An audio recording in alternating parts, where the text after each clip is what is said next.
The acrid smell of gunpowder and damp earth hung heavy in the pre-dawn air, as Major General Horatio Gates peered through the South Carolina mist.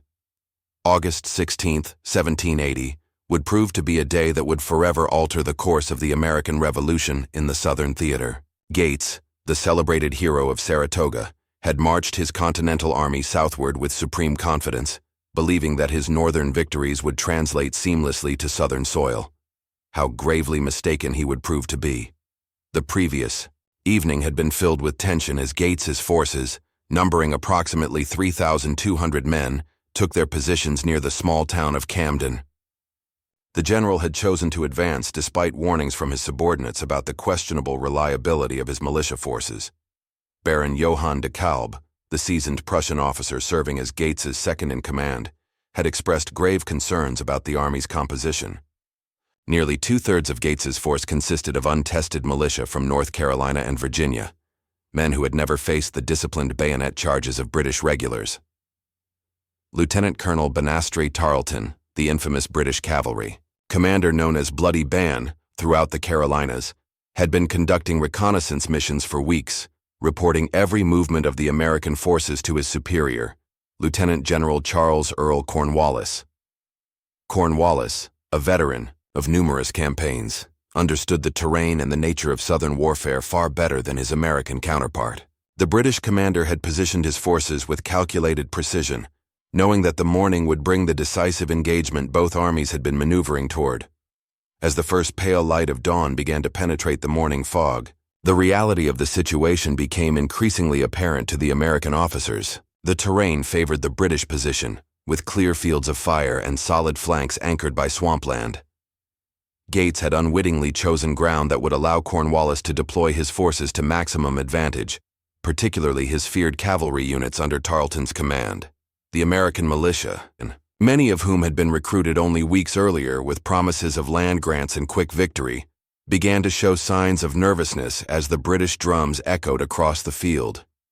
These men, mostly farmers and tradesmen, had little experience with formal military formations, and even less with the terrifying spectacle of a full-scale battle. Their officers, equally inexperienced in many cases, struggled to maintain order as the sounds of the approaching British army grew louder.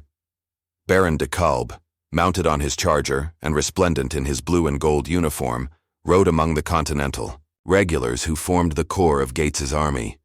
These seasoned soldiers, veterans of Valley Forge and numerous engagements, represented the backbone of American resistance in the South. De Kalb knew that the outcome of the battle would likely rest on their shoulders, as the militia's reliability remained questionable at best. The stage was set for what would become one of the most devastating defeats in American military history, a battle that would shatter Gates's reputation and send shockwaves through the Continental Congress. The morning mist began to lift, revealing the full extent of both armies as they prepared for combat. In just a few hours, the fields near Camden would be littered with the casualties of American ambition and British determination, forever changing the trajectory of the Revolutionary War in the South.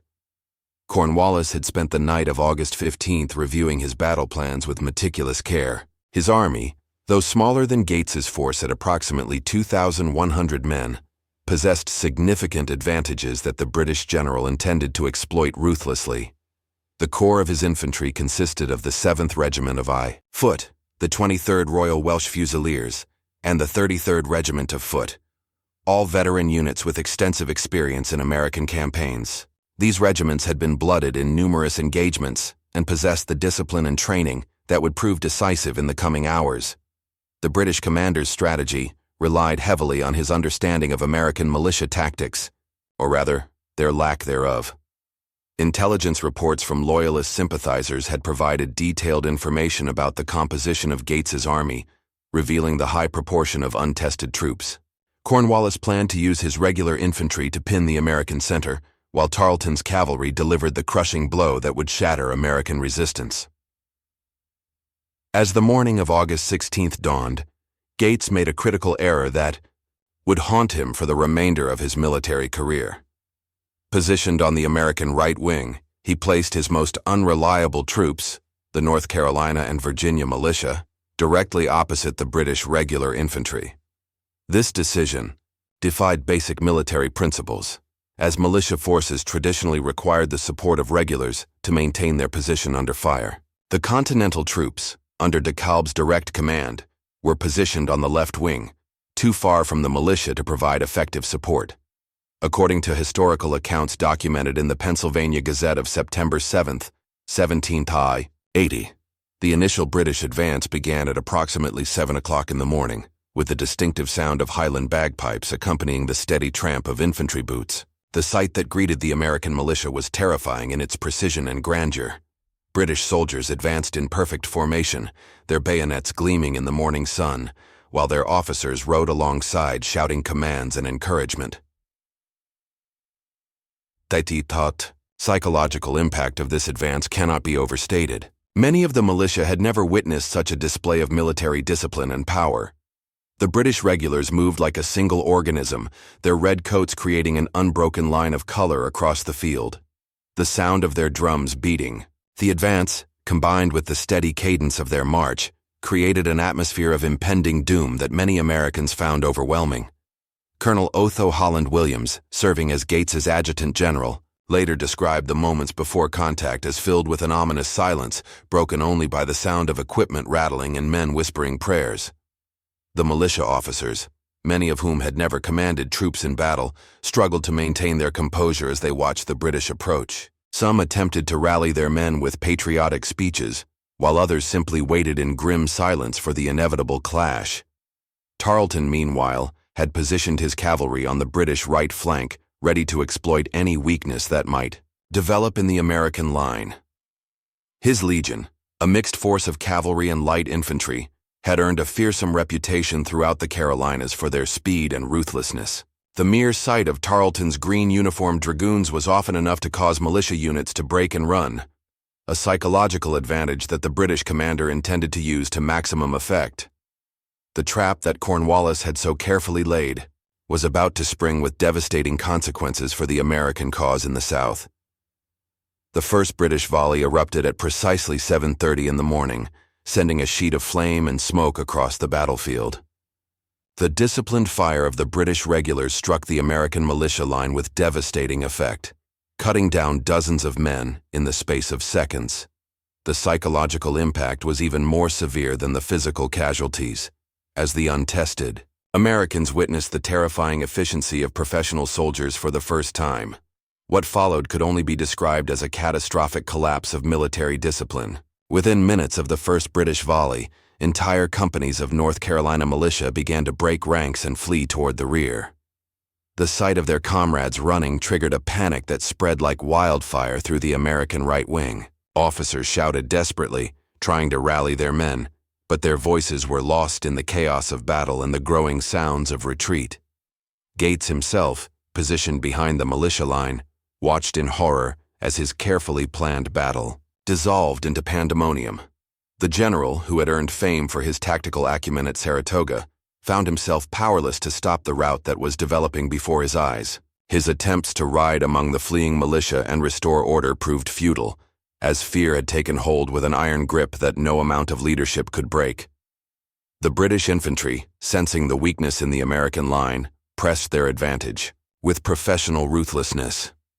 The 7th Regiment of Foot advanced steadily, their bayonets leveled, while their officers urged them forward with sharp commands.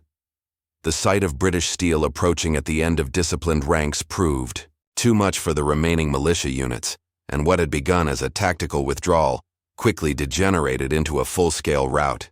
Colonel Williams, desperately trying to maintain some semblance of command structure, ordered the few remaining organized units to fall back to secondary positions. However, the contagion of panic had spread too far and too fast for any effective reorganization. Men threw down their muskets and equipment in their haste to escape, creating obstacles for those still attempting to maintain some form of military order. On the American left wing, Baron de Kalb and his Continental regulars found themselves in an increasingly desperate situation. These seasoned soldiers, the backbone of the American army, continued to fight with remarkable courage and discipline, even as their comrades fled the field. De Kalb, despite being in his late 50s, led from the front, his sword flashing in the morning sun as he encouraged his men to hold their ground against overwhelming odds. The Continental troops under DeKalb's command included elements of the 1st and 2nd Maryland Regiments, units that had distinguished themselves in numerous previous engagements. These soldiers understood that retreat was not an option, as they represented the last organized resistance to British victory. Their determination to fight despite the collapse around them would provide one of the few bright spots in an otherwise disastrous day for American arms. Tarleton, observing the developing rout from his position on the British right, received permission from Cornwallis to unleash his cavalry against the fleeing Americans. The British Legion spurred their horses forward, sabers drawn, ready to turn what was already a defeat into a complete massacre. The sound of thundering hooves added a new dimension of terror to a battlefield already consumed by chaos and fear. The Battle of Camden was rapidly becoming one of the most lopsided defeats in American military history, with consequences that would reverberate throughout the southern colonies. While panic consumed the American right wing, Baron de Kalb transformed into a figure of legend on the left flank of the battlefield. The aging Prussian officer, his uniform already stained with powder smoke and blood, refused to yield ground despite facing overwhelming odds. His Continental soldiers, inspired by their commander's courage, formed a defensive square and continued to deliver disciplined volleys into the advancing British lines. The 1st Maryland Regiment, commanded by Colonel John Eager Howard, demonstrated the difference between professional soldiers and militia in the most dramatic fashion possible. These men, veterans of campaigns from New York to Georgia, stood their ground despite watching their comrades flee in disorder.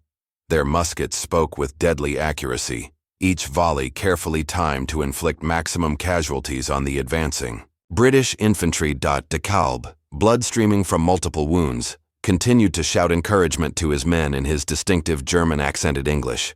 "Stand fast, my brave boys. Show these British what American steel can do." His words carried across the battlefield, providing a rallying point for the scattered Continental forces still willing to fight. The Baron's horse had been shot from under him early in the engagement, but he continued to command on foot, his sword in one hand and a pistol in the other. The British, despite their overwhelming numerical advantage on this part of the field, found themselves facing unexpectedly fierce resistance. The 33rd Regiment of Foot, advancing against de Kalb's position, suffered heavy casualties as they attempted to break the American defensive formation. British officers trained to expect American forces to break under pressure found themselves dealing with soldiers who refused to acknowledge defeat. Lieutenant Colonel Henry Lee, commanding a small force of Continental light cavalry, attempted a desperate charge to relieve pressure on de Kalb's beleaguered infantry.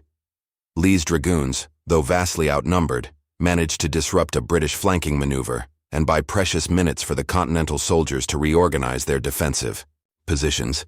The charge, while ultimately unsuccessful, demonstrated the caliber of leadership that had sustained American resistance throughout the long war.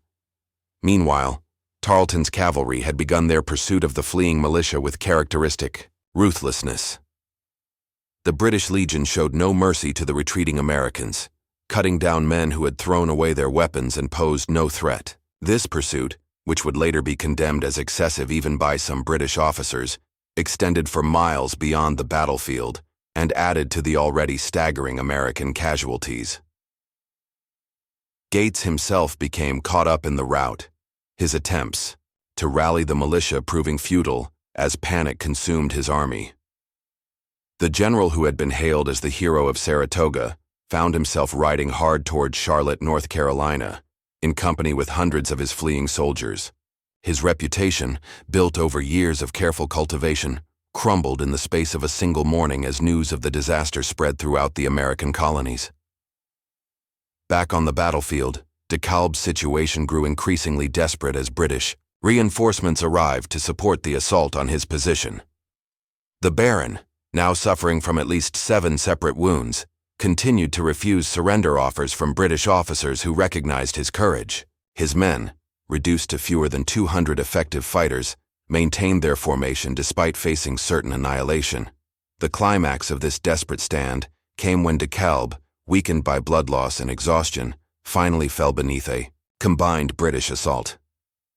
Even then, his soldiers continued to fight over his body, determined to prevent their beloved commander from falling into enemy hands.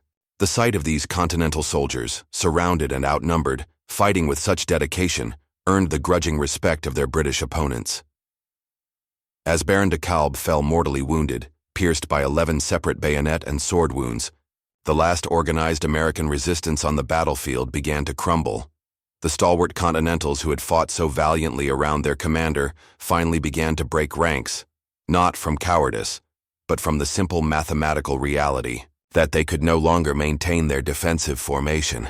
The brave Baron, bleeding profusely and barely conscious, was carried from the field by British soldiers who had developed a profound respect for his courage. Cornwallis, observing the complete collapse of American resistance, ordered his forces to cease their advance and begin the process of consolidating their overwhelming victory. The British general, a professional soldier of considerable experience, understood that the battle had exceeded even his most optimistic expectations. In less than 4 hours, he had virtually destroyed an entire American army and eliminated organized Continental resistance in South Carolina. The casualty figures told the story of the disaster with brutal clarity. American losses exceeded 1,000 men killed, wounded, or captured, representing nearly 1/3 of Gates's entire force. Among the captured were numerous Continental officers, including several colonels and majors whose experience would be sorely missed in future campaigns. The British, by contrast, had suffered fewer than 300 casualties, a remarkably light cost for such a decisive victory. According to reports published in the South Carolina Gazette of August 23, 1780, the battlefield presented a scene of utter devastation in the aftermath of the fighting. Abandoned equipment littered the ground for miles, as fleeing militia had discarded everything that might slow their retreat. Muskets, cartridge boxes, knapsacks, and even shoes lay scattered across the South Carolina countryside, testament to the panic that had consumed the American army. The psychological impact of the defeat extended far beyond the immediate military consequences. News of Camden spread throughout the southern colonies like wildfire, crushing the morale of American sympathizers and emboldening loyalist forces who had been waiting for evidence of British superiority. Recruitment for Continental forces virtually ceased in the Carolinas, as potential volunteers questioned whether resistance to British rule was worth the enormous risks involved. Gates's military reputation, carefully constructed over years of service and burnished by his victory at Saratoga, lay in ruins alongside his army. The general's headlong flight from the battlefield became the subject of ridicule throughout the colonies, with critics noting that he had covered more than 60 miles in a single day while retreating from Camden. His leadership style, which had emphasized bold advances and aggressive tactics, seemed woefully inadequate when facing the harsh realities of Southern warfare. The Continental Congress, upon receiving news of the disaster, immediately began searching for a replacement commander for the Southern Department. The defeat at Camden had not only eliminated an entire army, but had also demonstrated the fundamental weaknesses in American military organization and strategy. The reliance on militia forces, which had worked adequately in the northern colonies, proved disastrously inadequate when facing professional British troops in open battle. Tarleton's pursuit of the fleeing Americans continued for 3 days after the battle, with his cavalry ranging across the South Carolina countryside in search of scattered Continental forces. This extended pursuit, while militarily effective, earned Tarleton additional infamy among American colonists who viewed his actions as unnecessarily brutal. The psychological warfare aspect of these operations proved as important as their immediate military impact, as word of British ruthlessness spread throughout the region. The strategic implications of Camden extended far beyond the immediate tactical victory, fundamentally altering the balance of power in the southern theater of operations. In the days following the battle, the full magnitude of the American catastrophe became increasingly apparent to both military leaders and civilian populations throughout the southern colonies. Cornwallis, capitalizing on his overwhelming victory, immediately began planning an invasion of North Carolina, confident that organized American resistance in the region had been effectively eliminated.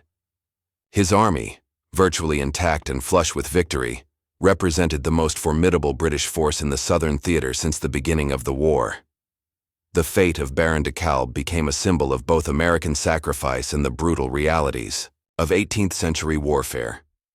The wounded Prussian officer, despite receiving medical attention from British surgeons who admired his courage, succumbed to his injuries 3 days after the battle. His death removed one of the most experienced and capable foreign officers in American service, representing a loss that the Continental Army could ill afford. British officers attended his funeral, paying tribute to an enemy commander whose bravery had earned universal respect. Gates's flight from Camden became legendary for all the wrong reasons, with the disgraced general not stopping his retreat until he reached Hillsborough, North Carolina, more than 180 miles from the battlefield. His abandonment of his army in its moment of greatest need shocked even his political supporters in Congress, leading to immediate calls for his removal from command. The general, who had once been considered Washington's potential replacement, found himself the subject of widespread ridicule and condemnation. The strategic consequences of Camden rippled throughout American military planning for the remainder of the war. The battle demonstrated conclusively that militia forces, regardless of their numbers, could not stand against disciplined British regulars in conventional engagements. This lesson forced American commanders to reconsider their entire approach to Southern warfare, ultimately leading to the adoption of guerrilla tactics that would prove far more effective against British occupation forces. Daniel Morgan, one of the few senior American officers to emerge from the Camden campaign with his reputation intact, would later apply the lessons learned from this disaster to achieve victory at Cowpens. Morgan understood that American success required the integration of militia and continental forces in ways that maximized their respective strengths while minimizing their weaknesses. His tactical innovations, born from the ashes of Camden, would help turn the tide of the Southern campaign. The civilian population of South Carolina faced immediate consequences from the American defeat, as British forces moved quickly to establish control over the entire colony. Loyalist militia units, emboldened by the victory at Camden, began settling scores with their Patriot neighbors, leading to a vicious cycle of reprisals that would characterize the war in the South for the next 2 years. The collapse of organized American resistance left many Patriot families vulnerable to persecution and confiscation of property. Tarleton's continued operations in the weeks following Camden earned him additional notoriety throughout the American colonies. His legion's aggressive pursuit of scattered American forces, combined with their harsh treatment of prisoners and suspected sympathizers, made Tarleton's quarters synonymous with British brutality. These actions, while militarily effective, in the short term, ultimately helped galvanize American resistance by providing compelling examples of British oppression. The Continental Congress, faced with the complete collapse of their Southern strategy, began a frantic search for new leadership and fresh approaches to the region's challenges. The appointment of Nathaniel Greene to replace Gates would eventually prove inspired, but in the immediate aftermath of Camden, the future of American resistance in the South appeared bleak indeed. The Battle of Camden stands as perhaps the most complete tactical disaster suffered by American forces during the Revolutionary War, its consequences reverberating through military, political, and social spheres for years to come. The engagement demonstrated with brutal clarity the limitations of citizen soldiers when faced with professional military forces, forcing a fundamental reevaluation of American military doctrine and strategy.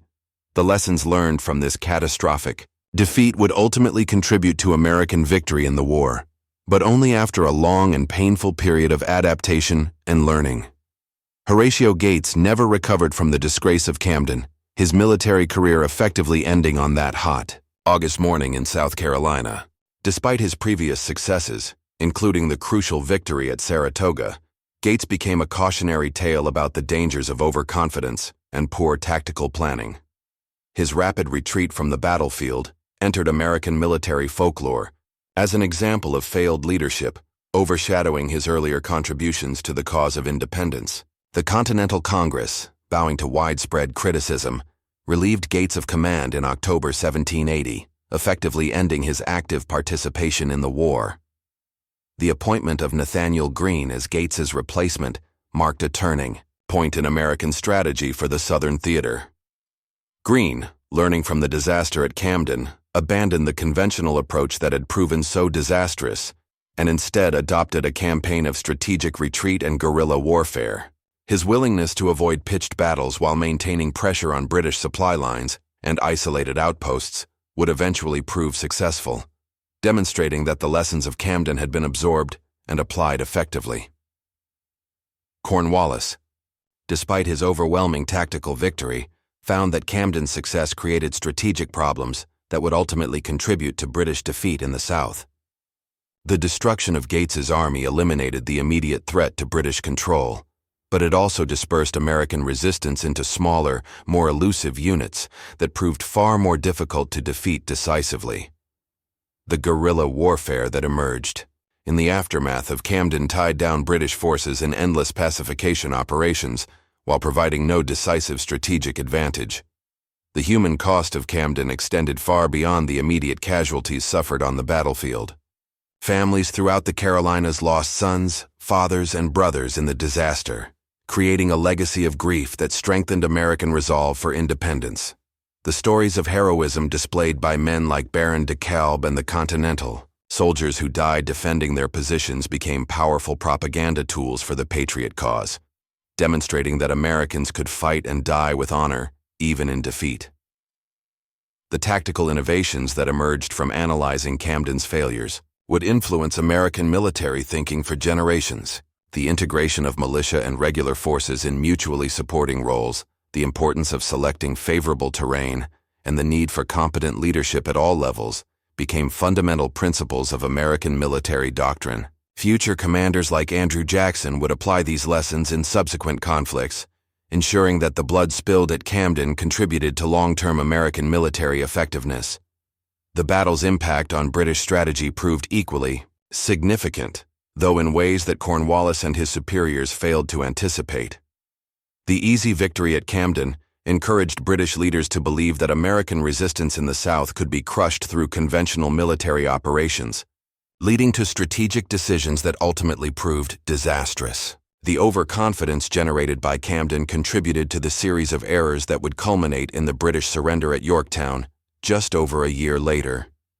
Today, the battlefield at Camden serves as a reminder of the complex nature of the American Revolution, where victory and defeat often hinged on factors beyond simple military prowess. The courage displayed by both American and British soldiers on that August morning in 1780 represents the best traditions of military service, while the tactical and strategic lessons learned from the engagement continue to inform military education and planning. The Battle of Camden, despite its devastating immediate consequences for the American cause, ultimately contributed to the successful conclusion of the War for Independence through the hard-won wisdom purchased with blood on a South Carolina battlefield.